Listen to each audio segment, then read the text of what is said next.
හොඳයි. බුදුබල සේනා සංවිධානයේ ප්‍රධාන ලේකම් කාලිකී පඬිතු ගලවඩත්තේ ඥානසාර හාමුදුරන් වහන්සේ ප්‍රධාන පූජනීය මහා සංඝරත්නයන් අවසරයි. මාධ්‍ය වේදිකම දෙනාගේම අවසරයි. අද සුපුරුදු පරිදි බුදුබල සේනා සංවිධානයේ මාධ්‍ය සාකච්ඡාව සඳහා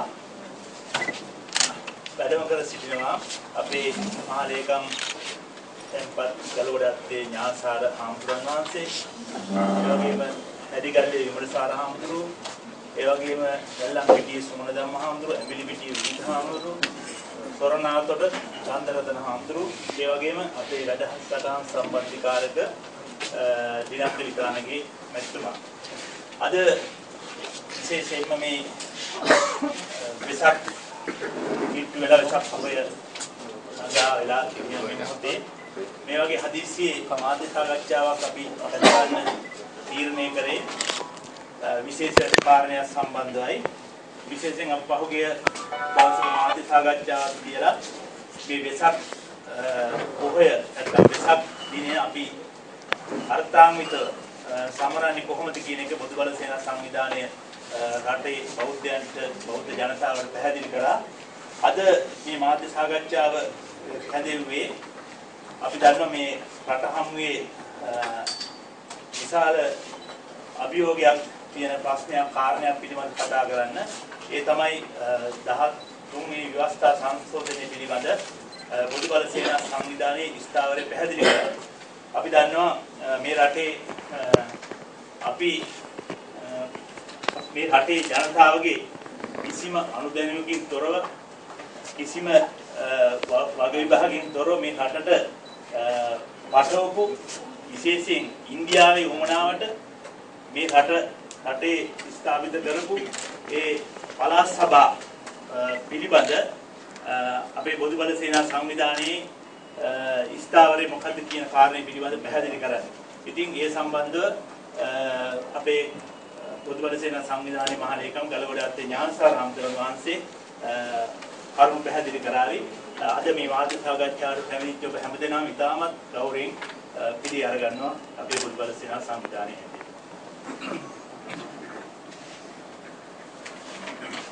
මේ අවස්ථාව සඳහා වැඩ ඉන්න අපේ සංවිධාන ජාලයේ ප්‍රධාන සංවිධායක විකාරම්නී නන්ද හාමුදුරන් වහන්සේ ඇතුළු වැඩමවා වදාළ සියලු පූජනීය මහා සංඝරත්නයන් අවසරයි. අපේ හිතවත් මාධ්‍යවේදී සහෝදරයනි, ඔබ කවුරුත් දන්නවා පහුගිය කාල පරිච්ඡේදයේ මුළුල්ලේහි විශේෂයෙන් ගෙවුණු වසර ඇතුලේ සංවිධානයක් හැටියට සමාජයේ දැවැන්තම සමාජීය බලවේගයේ හැටියට අපි බොහෝ දේවල් ජාතිය පැත්තෙන් රට පැත්තෙන් ඒ වගේම භික්ෂුන් වහන්සේලා හැටියට ශාසනය පැත්තෙන් අපි බොහෝ දේවල්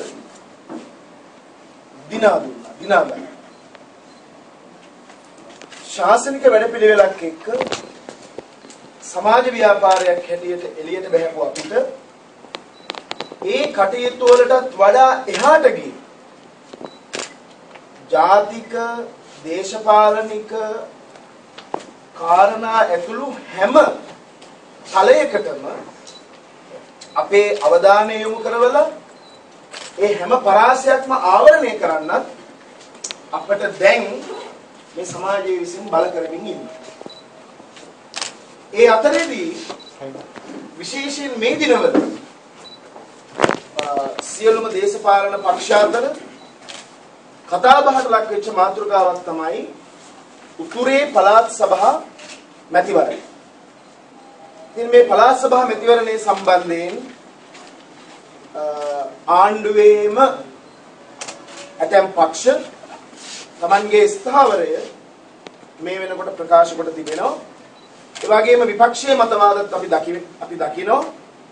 ඒ වගේම උතුරේ පළාත් සභාව පැවැත්වීම සම්බන්ධයෙන් ජාත්‍යන්තර මැදිහත් වීම ඉතාම තීව්‍ර ලෙස රටට විවිධ කල්ලි කණ්ඩායම් හරහා බලපෑම් කරමින් ඉන්නවා මේ පළාත් සභාව වහාම පැවැත්විය යුතුයි කියලා.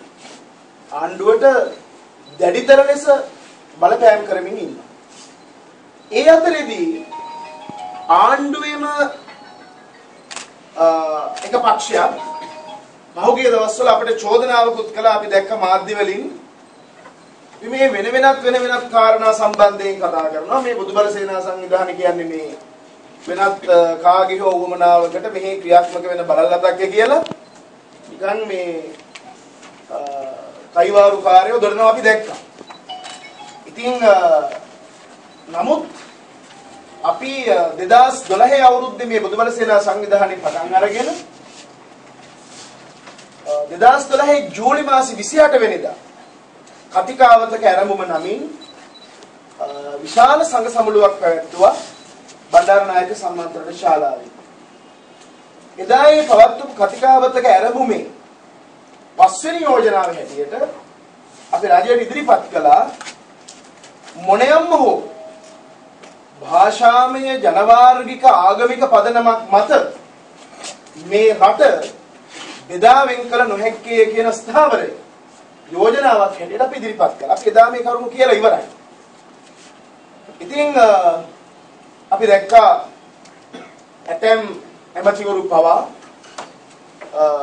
චෝදනා කළා අපිට මේ බුදුබල සේනා සංවිධානය කරන්නේ මුස්ලිම් විරෝධයක් රට තුල ගොඩනගලා බෙදුම්වාදයට උඩගෙඩි දෙන ව්‍යාපාරයක් තමයි මේ අපිත් කරන්න කියලා.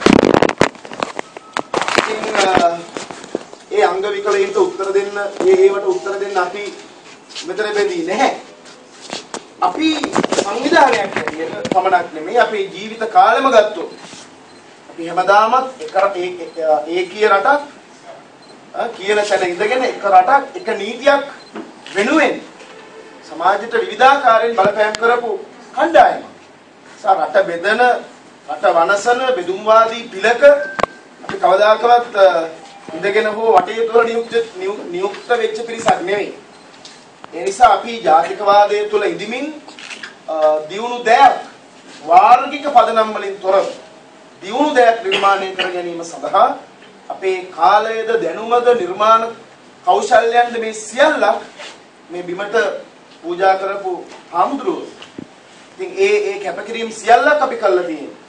දැන් විට චරිත ඝාතන, ඇතිචෝදන බොහෝ දේවල් විදදරා ගැනීමෙන් ඒවා සියල්ල ජාතිය වෙනුවෙන්, ශාසනය වෙනුවෙන්, රට වෙනුවෙන් ඉවසමින් මේ සියල්ල අපි කරන්නේ පාර්ලිමේන්තුව යන්න හරි, පළාත් සභාවට යන්න හරි, එහෙම නැත්නම් අර ඔය අංග විකල ඇමතිවරු වගේ මේ ඇමතිකම් රැක ගන්න නෙවෙයි. අපිට ඊට වඩා දුර දැක්මක් සුවිසල් ලෙස තියෙන නිසා ශූන්ගේ ඓතිහාසික කාර්යභාරය කුමක්ද කියන එක වටහාගෙන තමයි අපි අද මේ රාජකාරියට අතපොවන්නේ. නිසා අපේ ස්ථාවරය තමයි උතුරේ පළාත් සභාව. ඒ වගේම විශේෂයෙන් 13 වෙනි ඉවස්ථා සංශෝධනය ගැන අමුතුවෙන් අපේ මාධ්‍යවේදී හිතවතුන්ට කියන්න උවමනාවක් නැහැ. දැන් මේ දවස්වල මේක මේ මන්තරයක් වගේ ඕන තරම් ඇහිලා තියෙනවා මේ යට ගියාම මොකක්ද කියන එක. 1987 ඉන්දු ලංකා ගිවිසුමට අනුව යමින් රජීව් ගාන්ධි මැතිතුමාගේ එවකට ඒ අග්‍රාමාත්‍යවරයා හැටියට ඒ බලපෑමත් එක්ක ජේ.ආර්. ජයවර්ධන ජනාධිපතිවරයා මේ රටේ ජනතාවගේ දැඩි විරෝධය මත කළු පොඩි ඔසවලා ඒ වගේම ජීවිත මම හිතන්නේ 100 ගණනක් මේ බිමට අහිමි වුණා ඒ වෙලාවේ. ඒ වගේම බොහෝ දේශප්‍රේමී බලවේග හිරබත් කරන්න සිද්ධ වුණා. ඒ වගේම රජීව් ගාන්ධි අගමැතිවරයා තුවක්කුවේ මිටි පහරකින් පහර කෑවා. ඉතින් ඒ වගේ කළු පැල්ලම් සහිතව උතුරුහා නැගෙනහිර දෙපළාතේ ජනවාර්ගික ගැටලුවක් නමින් හඳුන්වගත් මේ ත්‍රස්තවාදී ක්‍රියාදාමයන්ට එරෙහිව අපි මත බලෙන් පටවපු මේ රට නොඉල්ලපු අකෘතඥ වැඩ පිළිවෙලක් හැටියට තමයි අපි පළාත් සභාව දකින්නේ. පැහැදිලි ලෙස මේ රටේ මිනිස්සු බලාපොරොත්තු නොවුණු ඉන්දියාව විසින් බලහත්කාරයෙන් පටවපු අපි වෙත දායාද කරපු අපියෙක් නැති අවජාතක දරුවෙක්. අද වග කියන්නේ නැහැ. 13 වෙනි ඉවස්ථා සංශෝධනයේ මේ පළාත් සභා ක්‍රමයේම අවජාතක දරුවෙක්. ඒකට දැන් අද වග කියන්න කෙනෙක් නැහැ. ඔවුන් ඕන නවජාතක දරුවෙක් මේ රටට දායාද කළා අපිට කියනවා හොඳින් නලව බලා ගන්න කියලා. දැන් 87 ඉඳලා මේ දක්වා මොන තරම් ධන නාස්තියක් වුණාද මේ පළාත් සභා ක්‍රමය නිසා. අපි දන්නවා මුල්ම පළාත් සභාව පිහිටෙව්වට පස්සේ වරදරාජා පෙරුමාල් එදා පළවෙනි මහ ඇමතිවරයා හැටියට පළාත් සභාව පිහිටවීමත් එක්ක ඔහු ඊනව ප්‍රකාශ කළා. එදා තමයි පළවෙනි වතාවට පළාත් සභාව අහෝසි කළේ. අවාසනාවකට උතුරුහානගිරිහිර දෙපළාතේ ඇතිවෙච්ච මේ ගැටලුව නිර්මාණය කිරීම සඳහා ඉදිරිපත් කරපු පළාත් සභාව අද දැන් නැගෙනහිර පළාතේ තියෙනවා මේ යුද්ධෙන් පස්සේ. නමුත් ඒ පළාත් දෙකේ අවශ්‍යතාවය වෙනුවෙන් මේ ප්‍රශ්නට උත්තරයක් විදියට ස්ථාපිත කරන්න, ගලප ගන්න හැකියාවක් ලැබුණේ නැහැ. ඒ වෙනුවට උනේ ඉතුරු පළාත් හතේ අපේ ජනතාව බදු ගෙව දුක් විඳ සුදු අලියෙක් පෝෂණය කරන එකයි. දැන් අපිට තියෙන ප්‍රශ්නේ තමයි 87 ගෙනාව මේක අවජාතක දරුවෙක් කිව්වා පලා බබා අපිට එපා ගියා පෙළපාලේ ගියා ඒ කාලේ බොහෝ කණ්ඩායම් ඉතින් තාමත් මේක හිඟන්නගේ තුවාලේ වගේ මේක කොනිත්ත ගඳ ගස්ස මේක තියාගෙන ඉන්නවා. බුදුබල සේනා සංවිධානයේ හැටියට අපේ ඉල්ලීම සහ අපි අනිවාර්යයෙන්ම පාරට බහිනවා. ඒ වගේම ජනයා දසදහස් ගණන් පාරට ගෙනල්ලා මේ අවසාන අවස්ථාව විය යුතුයි. මොකද හැමදාම මේ රටේ මිනිස්සු සමහරවිට මේ පාලකයෝ නායකයෝ දේශපාලන බලාධිකාරියන්හි ඉන්න කණ්ඩායම් මේ රටේ මිනිස්සු බොරු කෙලිදාගෙන ඉන්නවද කියලා අපි දන්නේ නැහැ. මේ අපි කවුරුත් දන්නවා දැන් සැප්තැම්බර් මාසේ වෙනකොට උතුරේ පළාත් සභාව තියන්න කියලා දැන් යම් බලපෑමකට යටත් වෙලා ඉන්න බව අපිට පේනවා.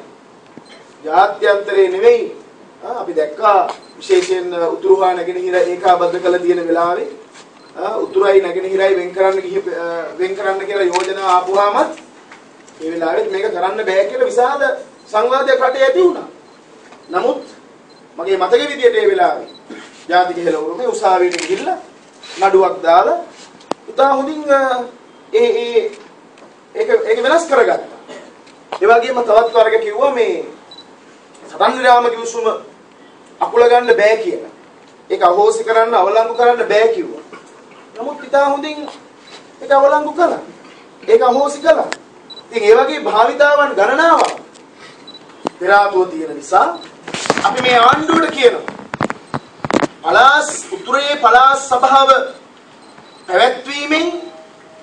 උතුරේ පළාත් සභාව පැවැත්වීමෙන් අනිවාර්යෙන් ඊළමට පාර කැපෙන එක වළක්වන්න බෑ. අනිවාර්යෙන් ඊළමට යන මගේ හැදෙනවා උතුරේ පළාත් සභාව පැවැත්වීමෙන්. පළාත් සභාව බලතල නැතුව අදට අපි දන්නා උතුරේ දේශපාලනඥයෝ ඒ වගේම නැගෙනහිර ඇතම් දේශපාලනඥයන්ගේ හැසිරීම ඔවුන්ට නිසිනිදියට මේ බලය ලැබුණොත් ඕන් මොන ආකාරයෙන් කටයුතු කරයිද කියන එක ගැන මම හිතන්නේ අද අපි කතා කරන්න ඕන නැහැ. මොකද දැන් මේ පහුගිය කාලේ වෙච්ච දේවල් එක ගත්තට පස්සේ අපිට පේනවා ඔවුන් තුල නලියන වේගය. ඔවුන් මොනතරම් නොයිවසීමෙන් බලන් ඉන්නවද මේ පළාත් සභාව තියාගෙන ඔවුන්ගේ අරමුණු පරමාර්ථ බටහිරත් එක්ක එකතු වෙලා මේ රට බෙදන ව්‍යාපාරය වඩාත් ශක්තිමත් ලෙස ඉක්මන් කරන්න ඕන කැසකවමින් ඉන්නවා බොහොම දරුණු විදියට. ඒ නිසා අපේ ඉල්ලීම තමයි මේ රටේ මොනම හේතුවක් නිසාවත් උතුරේ පළාත් සභාව නොපැවැත්විය යුතුයි. ඊට හේතුව ඒ කවුරුත් දන්නවා උතුරේ සිංහලයෝ පදිංචි කරලා නැහැ තාම. උතුරේ සිංහලයෝ පදිංචි කරන්න ඕන ඉස්සර වෙලා. මේ රටේ ඓතිහාසික ජාතිය හැටියට අපි තමයි සිංහලයන්ට තමයි අද ජිනිය යන්න වෙලා තියෙන්නේ. අද ලෝකේ හැම රටකම බලන්න රුසියාවේ පුටින් මොකද්ද කියන්නේ ජනාධිපතිවරයා. ඒ වගේම ඕස්ට්‍රේලියාවේ ජුලියා ගිලාඩ් අගමැතිනිය මොකද්ද කියන්නේ? මේ සුළු ජනවර්ග සුළු ආගමික කණ්ඩායම් විදියට අපි අපේ රටේ නීති වෙනස් කරන්න ඒ සංස්කෘතික හරපද්ධතීන් වෙනස් කරන්න අපි සූදානම් නැහැ. ඕනනම් මේක ඉන්න බැරි නම් යන්න. ඕස්ට්‍රේලියාවට ආව නම් ඕස්ට්‍රේලියානු නීතිය විදියට ජීවත් වෙන්න පුළුවන් නැති අය යන්න කියලා. දැන් අද මේ රටේ ඉතිහාසය, සංස්කෘතිය, ශිෂ්ටාචාරය නිර්මාණය කරපු ඓතිහාසික ජාතිය වෙච්ච අපිට තමයි යන්නේවත් නැති වෙලා තියෙන්නේ. මේක හරිම අවාසනාවක්. පුදුම අවාසනාවක්. අපිට අපේ ජාතිකත්වයේ පිළිබඳ කතා කරන්න විදියක් නැහැ. අපිට අපේ ඓතිහාසිකත්වයේ පිළිබඳ කතා කරන්න විදියක් නැහැ. ඒ ජාතිකත්වයේ කතා කිරීම, ඓතිහාසිකත්වයේ කතා කිරීම, ඒ වගේම අපේ සංස්කෘතික අනන්‍යතාවයන් ගෙනහැර දැක්වීම, ඒ වගේම අතීත මංපෙත් හොයාගෙන ගිහිල්ලා ඒවා පිළිබඳ වර්තමානික සමාජය දැනුවත් කරන්න ගියාම රට බෙදන්න ඉන්න පිළේ ඉන්න කණ්ඩායම් විසින් අපිට චෝදනා කරනවා මේ සිංහලයෝ ම්ලේච්ඡයලු, හාමුදුරුවරු ආගම්වාදීලු, ජාතිවාදීලු, මූලධර්මවාදීන්ලු, මේ අපිට නගන චෝදනා. ඒ නිසා මේක බරපතල ප්‍රශ්නයක්. ඒ නිසා අපි එකම එක ඉල්ලීමක් අපි මාධ්‍යවේදීන් ඔබ හැමගෙනම ඉල්ලා හිටිනවා, විශේෂයෙන් අපි බලපෑමක් කරමු. මොකද දැන් ආණ්ඩුව එක වෙලාවකදී ප්‍රකාශයක් කරනවා මේ සම්බන්ධයෙන් ජනමත විචාරණයකට යන්න ඕන කියලා. මේ ස්ථාවරය තමයි ජනතා විරෝධයක් මත ගෙන ආපු පළාත් සභාව සම්බන්ධයෙන් 13 වෙනි ව්‍යවස්ථා සංශෝධනය සම්බන්ධයෙන් ජනමත විචාරණයක්වත් තියන්න අවශ්‍ය නැහැ. මොකද හේතුව මේක ජනතාවගේ බලාපොරොත්තුවක් මත පදනම් වෙලා ගෙන ආපු එකක් නෙවෙයි. මේක බලහත්කාරයෙන් මේ මොහොතේ ඉන්දු ලංකා ගිවිසුමට මුවා වෙලා ජයවර්ධන මහත්මයා රවට්ටලා ඉන්දියාව අපිට ඒක ටොපියක්. තාමත් ඒක සූප්පු කර කර ඉන්නවා. ඉතින් ඒ නිසා ජනමත විචාරණයක්වත් ඕනේ නැහැ කියන තැන තමයි අපේ ස්ථාවරය. ඒ වෙනුවෙන් අපි සමාජයේ දැනුවත් කිරීම කරන්න බලාපොරොත්තු වෙනවා ඉදිරියේදී එක දිගට. ඒ වගේම අපි දැන් බලමු මේ රටේ දැන් මේ දේශ ප්‍රේමය ගැන කතා කරන, ජාති වාත්සල්‍ය ගැන කතා කරන, මේ රටේ පොදු මහ ජනතාවගේ වටිනා ඡන්දේ පළාත් සභාවල දැන් හැමදාම මේ මහජනයා පාරට බහින්න ඕන නෑනේ. අපි යෝජනාවක් කරමු. අද විශේෂයෙන් බොදුබල සේනා සංවිධානය අපි යෝජනාවක් කරනවා. කරුණා කළා. දැන් පළාත් සභා 8ක් තියෙනවා.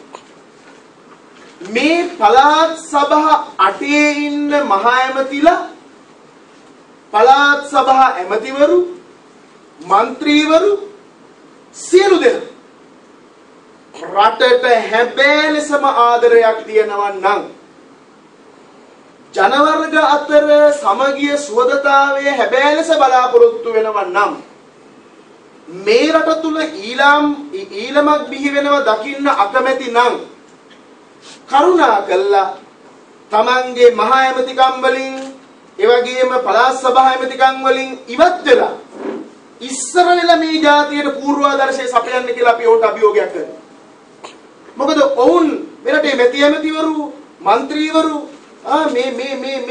මේ ජනතාවගේ ඡන්දයෙන් පාර්ලිමේන්තුවට යන පළාත් සභාවට ඒගොල්ලෝ ඒ භාවිතාවන ඇතුළේ පෙන්වන්නේ නැහනේ.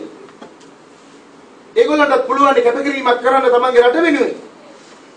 බොරුවට මේ බොරු වීරත්වයක් පාලා එහෙම මේ බංකොලොත් දේශපාලනයක මං හිතන්නේ නිරත වෙන්න ඕන නෑ. තමන්ගේ භාවිතාවම පෙන්වන්න පුළුවන්.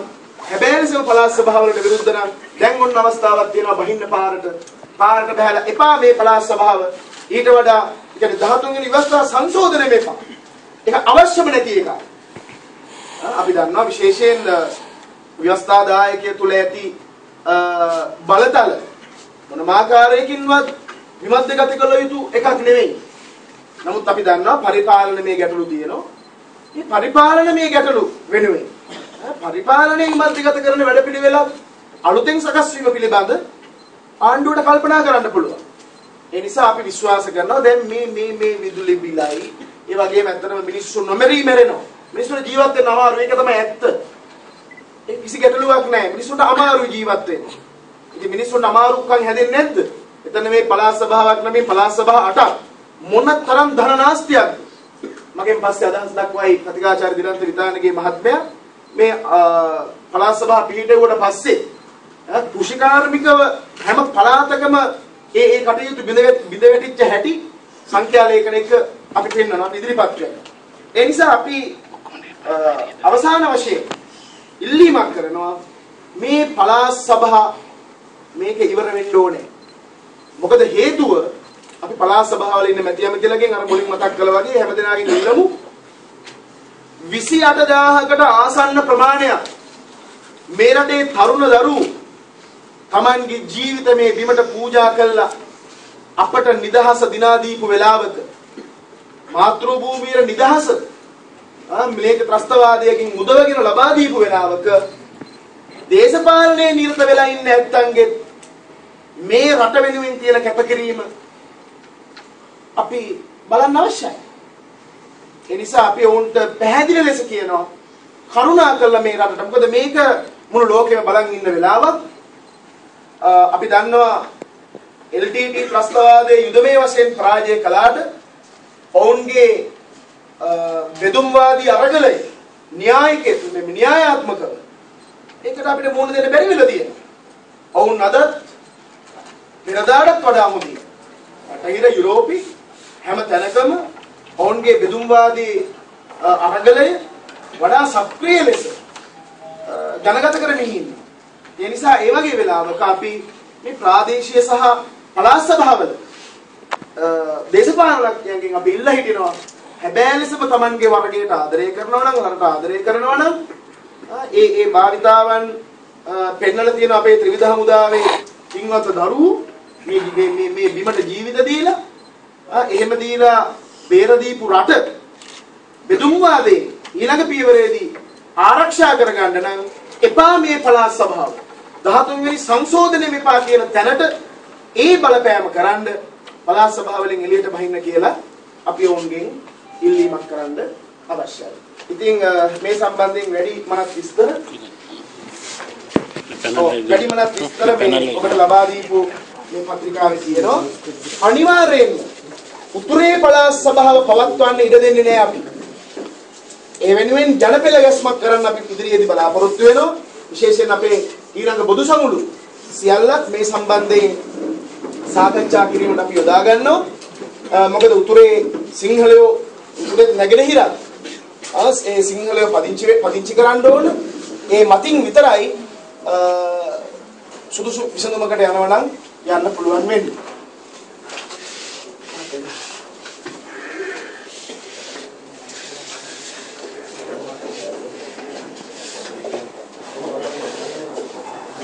අපි ඔහොම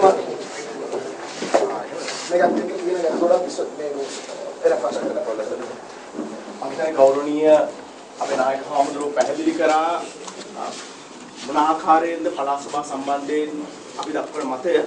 ඉතින් මේ පිළිබඳව අපි ඉදිරිපත් කරපු කරුණු කාරණා රාශියක් මේ පත්‍රිකාවේ දක්වලා තියෙනවා.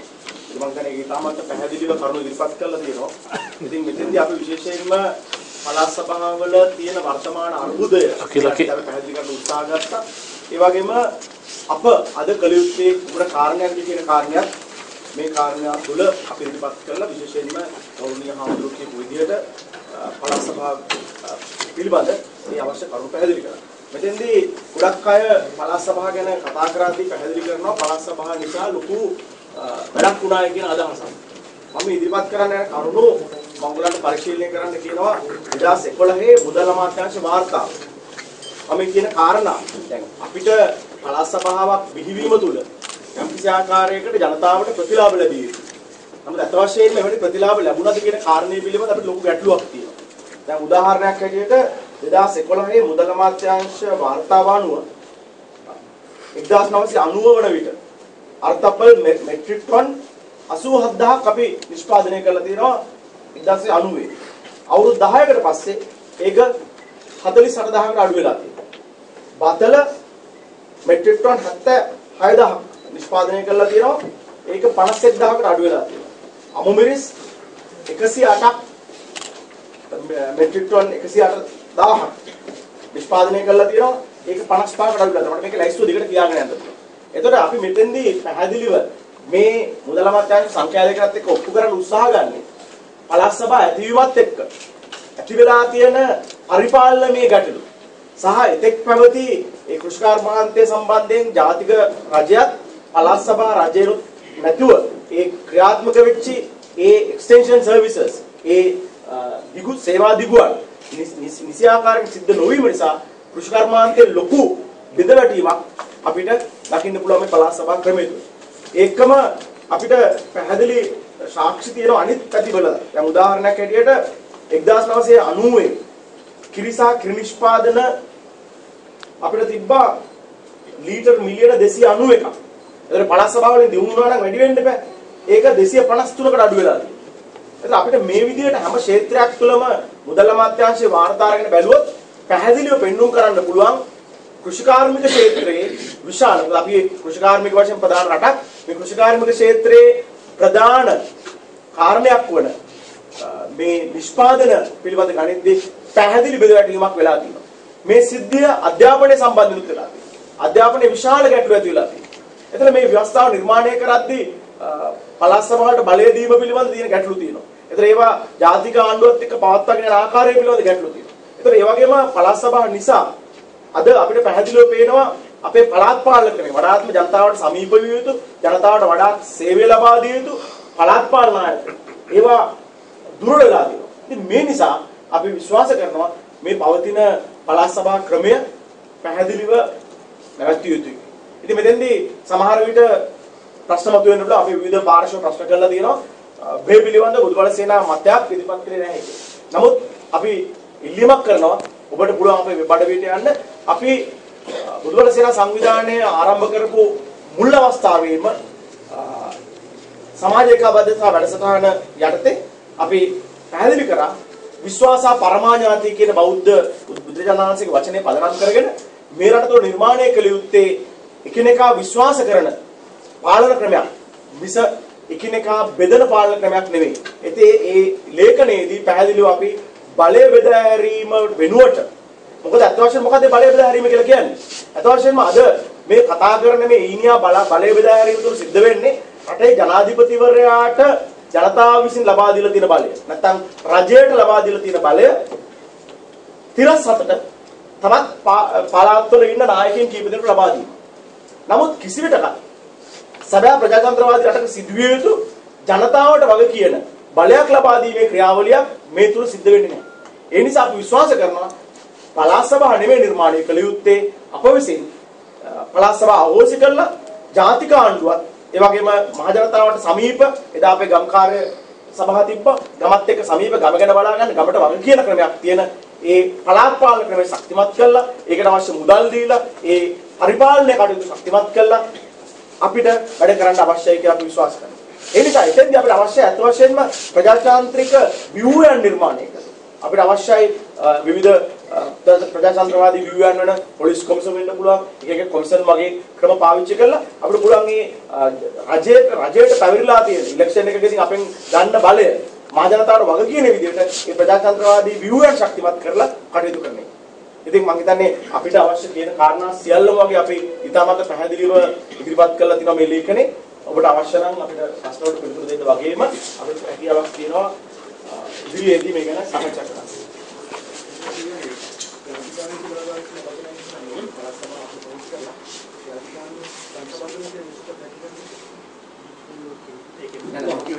ජාතිකාර්මික ප්‍රධාන ආණ්ඩුව කියන අදහස. ජාතික වර්ධන අදහස. අනිත් ගැටලුව තමයි අපිට දැන් බටහිරින් යුරෝපෙන් උපදෙස් දෙනවා මේ පළාත් සභා සම්බන්ධයෙන් මෙහෙමයි විශ්ලේෂණය කියලා. නමුත් අපිට පේනවා මේ අපට උපදෙස් දෙන බටහිර යුරෝපයේ ක්‍රියාකාරකම් සමූහය ගත්තොත් ඔවුන් Tamanගේ මුදල් ඒකක පවා එක තැනකට ගෙනල්ලා ඔවුන් එක්කමින් ඉන්නවා. ඒ වගේම ඔවුන්ගේ තිබිච්ච වැටමායින් ඒ පෞරු දේශ සීමා සියල්ල ඉවත් කරලා එකක් බවට පත් වෙමින්.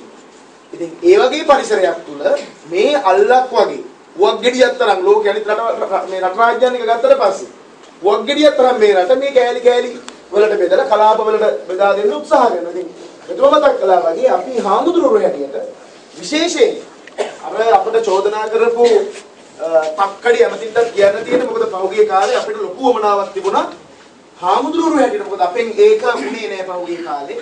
විශේෂයෙන් යුදමය සමයේ අපට දෙමළ ප්‍රජාවත් එක්ක මුහු වෙන අවස්ථාවක් ලැබුණේ නෑ. මොකද මිනිස්සු තුළ තිබිච්ච අවිශ්වාසය බරපතල විදියට ගොඩනැගිලා තිබිච්ච නිසා.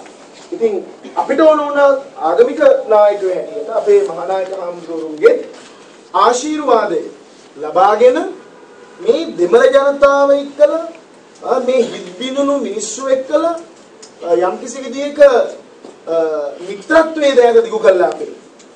මිනිස්සු එක්කලා මේ හොඳ විශ්වාසයක් පළමුවෙන්. මොකද මේ බලය කොච්චර බෙදුවත් වැඩක් නැහැ. මිනිස්සු අතර අසහනය තියෙනවා නම් අවිශ්වාසය තියෙනවා නම් මොනතරම් බලය බෙදලා මේ උඩින් ගැට ගහන්න හැදුවත් මේව වෙන්නේ නැහැ. ඒව හරියට සර්වාගමික පුට්ටුවක්.